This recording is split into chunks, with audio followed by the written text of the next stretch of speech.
Bonjour à tous. À l'occasion de la journée nationale de lutte contre la maltraitance des personnes âgées, nous avons souhaité faire une vidéo pour parler de ces sujets souvent mal connus du grand public. Pour en parler, je suis en compagnie de 3 personnes qui connaissent très bien ces questions. Bonjour Émilie. Bonjour. Émilie, tu es référente bientraitance, éthique et droit. Ton rôle, c'est d'aider les professionnels de l'aide à domicile à adopter les bons réflexes lorsqu'ils constatent une maltraitance. Bonjour Laetitia. Bonjour. Alors toi, tu es responsable de l'agence Domaliance à Uzès. Oui. Et bonjour Eva. Bonjour. Alors Eva, toi, tu es responsable de l'agence Azae à Villiers-Saint-Frédéric. Émilie, dans l'imaginaire collectif, quand on parle de maltraitance, cette notion n'est pas toujours très nette. Est-ce que tu pourrais expliquer ce qui se cache derrière ce mot ? Quand on parle de maltraitance, on parle de ce qui peut porter atteinte à la dignité. La maltraitance, elle n'est pas forcément visible. Quand on parle de maltraitance, on ne parle pas forcément de coups portés, de blessures, d'hématomes. On peut parler aussi de négligence. Les personnes peuvent être maltraitantes malgré elles, finalement. Et ce n'est pas toujours évident de pouvoir la détecter. C'est vrai qu'on a souvent en tête l'image de quelque chose d'assez physique. Ce n'est pas forcément le cas tout le temps. Exactement, ce n'est pas forcément tout le temps le cas. Et malheureusement, on peut être parfois confronté à des situations qu'on aurait du mal à repérer au premier abord. Très bien. On peut préciser que les auxiliaires de vie et les aides ménagères à domicile sont parmi les personnes qui sont le plus au contact aujourd'hui des personnes âgées. Ce sont des professionnels qui sont formés à la bientraitance, à repérer la maltraitance ? Oui, ce sont des personnes qui sont formées et surtout qui sont sensibilisées de façon régulière par leur agence, par le biais de formation, par le biais de réunions de sensibilisation et par des outils qu'on a en place et qu'on peut leur proposer également. Alors, on les sensibilise sur quoi en particulier ? On les sensibilise sur les différents types de violences qu'ils ou elles peuvent rencontrer dans leur quotidien. On les sensibilise également au repérage des différentes fragilités et avoir les bons réflexes ? Avoir les bons réflexes, notamment le premier réflexe, c'est de ne pas garder pour soi quelque chose qui est en face de nous, d'en parler à son agence notamment, pour que justement les personnes en agence puissent accompagner au mieux les salariés et bien sûr les bénéficiaires. Ça tombe bien, on est avec nous 2 responsables d'agence, on va pouvoir parler de cas qui sont très concrets. Eva, si on prend un premier cas, quand on pense à une maltraitance, on peut parler par exemple d'une emprise psychologique d'une fille sur sa maman qui est âgée, qui est vulnérable. Oui, on a eu une situation qui était similaire. Donc une fille qui petit à petit a isolé en fait la personne âgée. C'était une personne âgée de plus de 100 ans, oui, qui était quand même assez alerte. Et donc on a vraiment vu, elle n'osait plus parler devant sa fille. Enfin, c'était vraiment assez flagrant.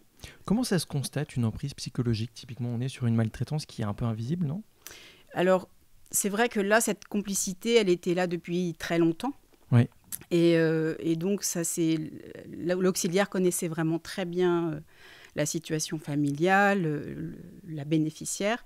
Et donc, c'était des signes où, quand la fille était là, si elles abordaient certains sujets, elle disait non, on ne va pas parler de ça devant ma fille, ou voilà, ça ne va pas plaire à ma fille. Enfin, voilà, c'est des petites choses comme ça. Et petit à petit, la fille a fait en sorte d'isoler sa maman pour, à la fin, arrêter de nous solliciter pour venir aider sa maman. Émilie, un cas comme celui-là, en quoi ça constitue une maltraitance ? On est vraiment sur une situation d'emprise. On est aussi sur un risque d'isolement.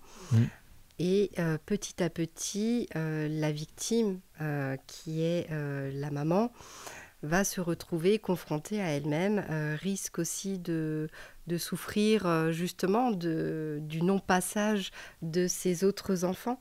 Donc va se retrouver complètement isolée et ne va plus réussir à pouvoir imposer ses propres choix, sa façon de penser, sa façon de s'exprimer, puisque comme le disait Eva, elle a commencé à alerter l'auxiliaire de vie sur le fait de ne pas dire telle ou telle chose en présence de sa fille. Et alors typiquement, dans un cas comme celui-ci, l'auxiliaire de vie, comment elle peut agir pour défaire cette emprise? Alors c'est très compliqué. Dans la situation qu'a rencontrée Eva, effectivement, il y a eu plusieurs étapes. Tout d'abord, l'auxiliaire de vie, elle a commencé à repérer certains signes et puis elle en a parlé à son agence. Et à ce moment-là, son agence, elle a agi. Elle a fait une remontée au réseau, au siège. Elle m'a alertée. On a pu échanger avec Eva sur ce qu'avait dit l'auxiliaire de vie, ce qu'était en train de vivre sa bénéficiaire. Et effectivement, à ce moment-là, on peut se faire accompagner des différentes autorités compétentes, des différents partenaires. Et c'est ce qu'a fait Eva en prévenant le conseil départemental, les travailleurs sociaux qui l'ont accompagnée dans sa démarche et qui ont pu faire le nécessaire en relais, même si la bénéficiaire, par l'intermédiaire de sa fille, a mis fin au contrat de prestation. On parlait de l'isolement il y a un instant. Laetitia, toi, tu as rencontré une situation dans laquelle l'isolement a engendré une forme de maltraitance. Tout à fait. Pour redonner un petit peu de contexte, donc tu parles d'une situation dans laquelle vous accompagnez une bénéficiaire et tu as son frère au téléphone qui te dit « Voilà, je l'aide d'habitude, je suis l'aidant, mais là, j'en peux plus, j'en ai marre. » Et donc, ça amène à une forme d'isolement, c'est ça? Un aidant épuisé, ce qui arrive régulièrement, en fin de compte, qui a pris en charge énormément de choses et trop de choses par rapport à son rôle qu'il devrait avoir et qui, la bénéficiaire qui n'est pas facile à vivre, qui est assez virulente dans ses mots et dans ses gestes envers lui, ne veut plus être dans cette situation. C'est un appel au secours en fin de compte. Il a fait la démarche effectivement de se rendre compte qu'il était en saturation, que son comportement n'était plus adapté, que la situation ne lui convenait plus et a demandé de l'aide. Et il a eu assez confiance en l'agence pour pouvoir venir le soulager, lui apporter des solutions. Et il y avait, parce que c'est un dossier effectivement qu'on a depuis longtemps, donc il y a des habitudes qui sont prises. Et quand des habitudes s'installent, on est moins alerte. C'est-à-dire qu'on avance avec la situation et on ne voit plus certaines choses. Donc c'est vrai que c'est difficile pour les auxiliaires de vie sur le terrain de voir... De relever à quel moment ça peut glisser. D'où l'intérêt effectivement d'être communicant, que ce soit avec la famille, avec les salariés, d'organiser des réunions, des réunions de coordination avec les équipes qui interviennent au domicile. Pour faire le point. C'est vrai que le cahier de liaison ne fait pas tout. Le fait de pouvoir de temps en temps prendre un temps d'échange en agence entre salariés pour discuter la situation, notamment quand tu as une remontée d'informations comme tu l'as reçue de la part de son frère. Ça, vous le faites? Vous avez régulièrement des temps d'échange en agence avec plusieurs personnes qui s'occupent de la même bénéficiaire et qui vont dire « J'ai relevé tel problème, est-ce que c'est seulement moi ou vous l'avez remarqué aussi ?» Ça arrive, ça? C'est nécessaire, c'est absolument nécessaire. Dès qu'on a une remontée ou deux sur une situation...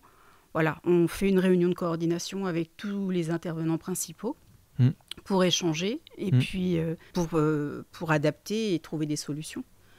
Voilà, s'il faut changer l'organisation, si vraiment on sent qu'on n'est plus maître, on va en référer à des partenaires.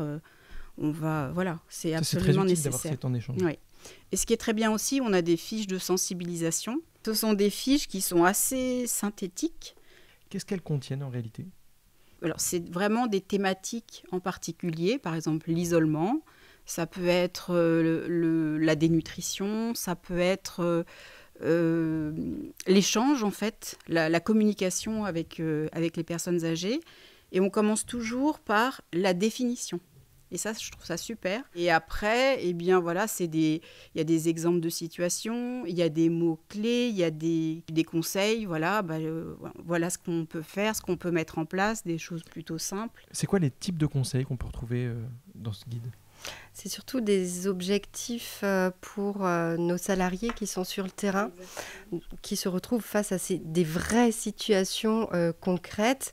Ça peut être par exemple, j'ai un bénéficiaire qui commence à maigrir, qui perd du poids. Comment je réagis?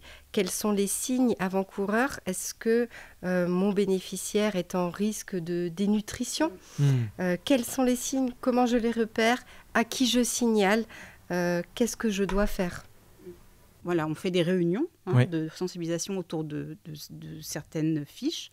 Et quelquefois, en fait, il y a des choses qui remontent aussi à ce moment-là. Ça peut toucher à travers cette sensibilisation-là quelque chose qui se passe en réalité. Oui. Ça, c'est hyper important. Ça veut dire que tu es en train d'expliquer à aux personnes qui interviennent à domicile, voilà, il faut faire attention dans tel cas, tel cas, tel cas. Au moment où tu le dis, tu ne penses pas forcément que ça va engendrer des réactions. Et tu as une réaction à ce moment-là de « Attends, ça c'est intéressant parce que je vis en ce moment chez un bénéficiaire un cas qui est similaire. » Exactement, parce qu'elles sont, comme disait Laetitia, elles sont dans le quotidien. Il y a cette routine, entre guillemets. Et le fait de...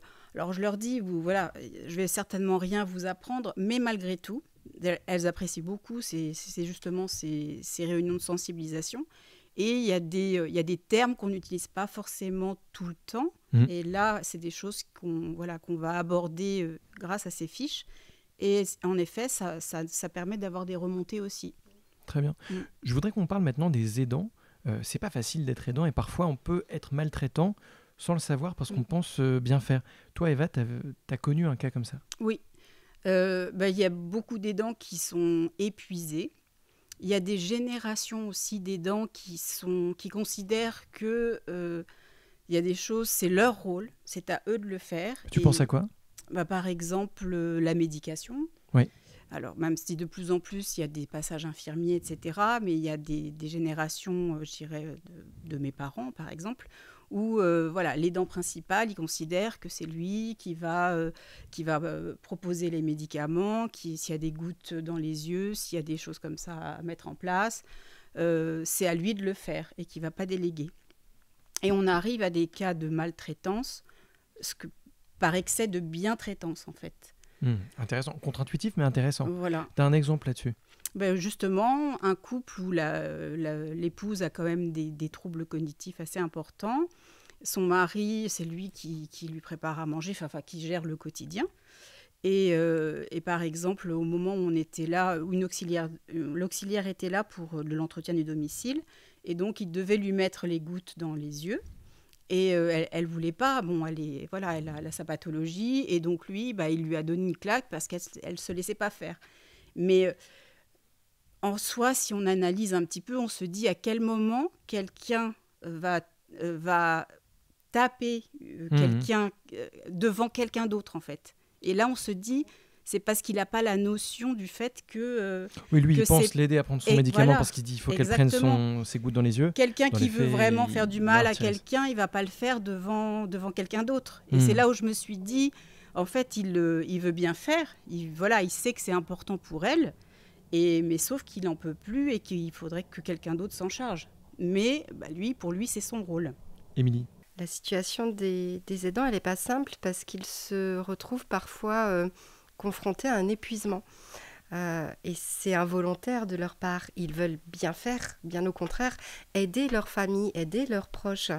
Mais malgré tout, y a la fatigue du quotidien, le travail, la vie de tous les jours, et puis l'accompagnement qu'on porte à sa maman, son papa, son frère, sa sœur, etc. Et puis être aidant, c'est pas leur métier. Être aidant, c'est pas leur métier. Donc ça explique aussi que parfois, ils n'ont pas le bon comportement, et c'est important de se faire accompagner. Oui. Pour donner un peu de contexte aussi, l'objectif de cette vidéo, c'est de sensibiliser le grand public sur ce sujet de la maltraitance des personnes âgées. Est-ce que toutes les trois, vous auriez peut-être des choses à partager pour peut-être repérer des signaux faibles de maltraitance? Ah oui, tout à fait. Ça peut être par exemple un frigo qui est vide, quelqu'un qui ne réagit plus comme il a l'habitude d'agir quotidiennement, quelqu'un qui se retrouve avec des vêtements sales, un logement qui est négligé, une absence de visite, quelqu'un qui se retrouve complètement seul.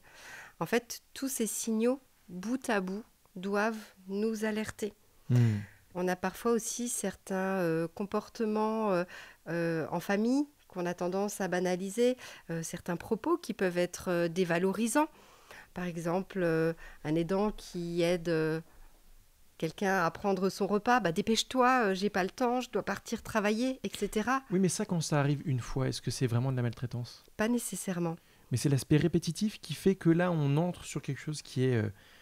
finalement, on peut poser un mot de maltraitance là-dessus ? Oui, on peut surtout se dire, attention, là, j'ai peut-être quelqu'un qui est épuisé, qui est fatigué, j'ai une vigilance, c'est un vrai signal d'alerte.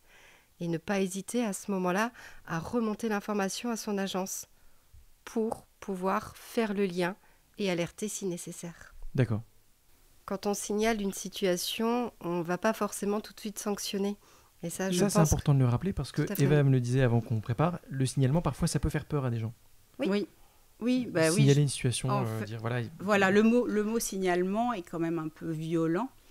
Et en fait, moi je sais que, alors aux équipes, je leur dis, même si vous avez un petit changement de comportement, il faut nous le remonter. Alors, on a un super outil maintenant, où tout de suite sur place, les auxiliaires, parce que bon, elles ont quand même des journées importantes, elles ont la possibilité très vite, depuis leur téléphone, de nous faire des remontées d'informations. Super. Et ça, c'est instantané, ça arrive à l'agence, et voilà, nous on traite, on voit. L'agence peut réagir Et très on rapidement peut réagir en fonction très de la vite. situation, tout à fait. Et ça, c'est... Moi, là, je leur dis le moindre... Parce que je leur explique, aujourd'hui, par exemple, elle ne veut pas sortir, bon, voilà. Mais peut-être qu'une de vos collègues, elle est passée 2 jours après, elle ne veut toujours pas sortir. Donc, nous, 2 fois, on nous remonte... Voilà, qu'il y a cette forme de difficulté, d'isolement, etc. Bon, là, ça va nous alerter. Donc, je leur dis bien, surtout, même si ça vous semble anodin, il faut quand même nous faire cette remontée. Donc, dans le doute, il n'y a pas le doute. Et voilà. Après, nous, réagit. On prend en charge et on voit un petit peu, parce qu'elles ne savent pas forcément s'il y a eu d'autres signes, même s'il y a le cahier de liaison, c'est vrai. Oui, tout à fait. Et on peut accompagner justement avant, dès qu'on aperçoit certains signes précurseurs, des suspicions, avant les faits avérés. Pas attendre qu'il soit trop tard pour agir sur une maltraitance qui empire. Et exactement. C'est ce qu'on disait. Enfin, on explique aussi aux intervenants, aux auxiliaires que. Alors, moi, j'utilise pas trop le mot de signalement parce que je trouve ça un petit peu... Ça fait un peu peur. Je leur dis, on fait des remontées d'informations parce que ces remontées d'informations, pour nous, ce sont des leviers pour apporter des solutions, comme disait Émilie, avant que ça dégénère et pour apaiser la situation. Et voilà, et on y va étape par étape, comme disait Émilie tout à l'heure. Émilie, est-ce que tu as des exemples de situations qui ont pu être solutionnées grâce parfois à un signalement, justement ? On peut faire appel à de l'aide extérieure. En fait, tout professionnel, quel qu'il soit, que ce soit du médico-social, là, pour le coup, la situation dont je vous ai fait part tout à l'heure, j'ai fait intervenir une psychologue. D'accord. Justement, par rapport à l'isolement, la situation conflictuelle qu'elle avait avec son frère, il fallait trouver des solutions pour apaiser ça. Avec l'aide de son auxiliaire de vie, j'ai transmis une liste des différents psychologues qu'il y avait sur la ville. Et c'est elle, actrice, qui a pris la décision et qui a contacté, du coup, ces différents professionnels. C'est génial. Donc, tu lui tends la main. En fait, tu crées un pont entre sa situation qui n'est pas optimale Exactement. Et une meilleure situation. C'est notre rôle premier. C'est-à-dire, on ne fait pas à la place d'eux. Oui. On ne prend pas la décision à la place d'eux. Okay. Par contre, on fait levier sur tout. Le rôle de la salariée, parce que ce n'est pas un métier qui est reconnu, malheureusement, pas assez en tout cas, et qu'on leur demande tellement de choses. Et notre rôle premier en tant que responsable, c'est pouvoir leur donner les cartes. Je leur apporte ce dont ils ont besoin, que ce soit salariés, bénéficiaires, proches aidants, famille. Et ça va être à travers tous ces professionnels de santé. Aujourd'hui, il y a énormément d'associations qui accompagnent dans plein de choses. Et pour en revenir à cette fameuse situation, elle a aussi une pathologie qui fait que son poids peut avoir un impact sur sa vie, sa qualité de vie quotidienne. Et on a mis en place une nutritionniste. La salariée, elle retrouve son rôle d'auxiliaire de vie. Ce pourquoi elle a fait ce métier-là à la base. Et aujourd'hui, ta bénéficiaire, quel rapport elle a avec son frère? C'est magique. C'est magique. Ils ont pu faire Noël. C'est-à-dire qu'à Noël, il est passé à l'agence. Il m'a ramené mes petits chocolats. Et j'ai vu un sourire sur son visage qu'on a peu de fois l'occasion de voir. Il a fait enfin Noël avec sa sœur. Ça faisait combien de temps que ça s'était pas passé comme ça? Ça faisait 12 ans. 12 ans. Okay. 12 ans. Et en même temps, je suis allée voir la bénéficiaire aussi, qui est dans ce truc de conflit, parce que c'est son caractère aussi. Et c'est ce qui fait la beauté des choses. Elle était contente. Enfin, ils ont retrouvé chacun leur place. Enfin, ils ont passé un bon moment. Et ça se répercute aussi sur les salariés. C'est-à-dire que la place qu'elles ont, elles peuvent travailler dans de meilleures conditions. Donc, en fait, tout le monde a réussi à reprendre sa place légitime et accompagner chaque professionnel ou non, accompagner comme il le souhaitait. Certaines situations sont complexes et malgré tout l'accompagnement qu'on peut mettre en place, on n'arrive pas à trouver des solutions. Dans ce cas-là, nous, en tant que professionnels, on est aussi là pour agir et pour signaler. On les remonte aux autorités compétentes, à la gendarmerie, à la police, et ça peut aller jusqu'au procureur de la République. C'est pas agréable à faire, mais il faut bien que quelqu'un le fasse aussi pour signaler les problèmes. C'est là où Émilie a toute son importance, c'est-à-dire qu'en tant que responsable d'agence, on n'est pas seul. La plupart du temps, lorsque les agences me remontent des situations, je me rends compte que finalement, ils savent quoi faire. Ils ont les bons réflexes. C'est juste pas toujours évident pour eux de se dire « Ok, là, je pense réagir de telle façon, mais est-ce que j'ai bon ?» Le fait, tout simplement, d'avoir un échange, de prendre du recul, de leur proposer peut-être des étapes, de refaire le point sur la globalité, ça va leur permettre de pouvoir réagir. Eva, je te vois acquiescer. Oui, parce que c'est pas des situations qui sont faciles pour nous. Et c'est vrai que c'est essentiel d'avoir, nous aussi, quelqu'un pour nous accompagner. Et puis, il existe un numéro national aussi, le 3977. D'accord. Chacun est libre de pouvoir passer ce coup de téléphone. Qui est un numéro dédié à la maltraitance des personnes âgées pour signaler... Tout à fait. Ok, très bien. Oui. Pour écouter, chacun est libre, que ce soit les victimes, que ce soit les aidants, et que ce soit ou les professionnels. On peut les contacter, ils peuvent aussi nous guider, nous diriger, nous accompagner éventuellement dans un signalement. C'est déjà la fin de cette vidéo consacrée à la lutte contre la maltraitance des personnes âgées. Eva, qu'est-ce qu'on devrait retenir de notre échange ? Alors, moi, ce que je trouve important, c'est vraiment de se dire que la maltraitance n'est pas une fin en soi, on n'est pas seul, on a des outils, on a des partenaires qui nous permettent de mettre des choses en place pour améliorer les situations, et il faut vraiment rester positif et continuer à sensibiliser. Laetitia ? Il y a du soutien, il ne faut pas culpabiliser pour une situation quelle qu'elle soit, et service à la personne, le groupe, effectivement, on est là pour venir aider et qu'on peut être un bon support, un bon appui pour eux. Donc, Émilie ? Alors, je dirais que la maltraitance, elle ne prend pas forcément la forme qu'on l'imagine. Finalement, c'est le silence qui lui permet de continuer à agir. Donc, c'est important de pouvoir oser en parler pour pouvoir mieux protéger. Merci beaucoup à toutes les trois pour vos témoignages sur ce sujet. Si vous êtes victime ou témoin de situations de maltraitance, n'hésitez pas, vous appelez le numéro, le 3977. Merci beaucoup de nous avoir suivis, j'espère que vous aurez appris des choses. Bonne journée à tous et à bientôt.